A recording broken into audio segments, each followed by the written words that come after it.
சுவாமியை தான் பார்க்க வேண்டும் என்று இல்லை. அந்த மலைகளை பார்த்தாலே நம்முடைய பாவமெல்லாம் போய்விடுமா.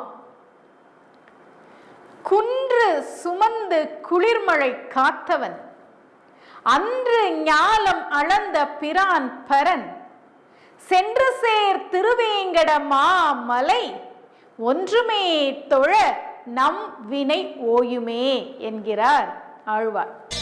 தேவர் வேண்டிட கோவில் கொண்டு திருமால் தாகமதை, ஆதிசேடன் தீர்க்க வேண்டி பூமியை வகின்றதனால், திருவஹிந்திரபுரம் திருந்திய இந்த திருவஹிந்திரபுரமே.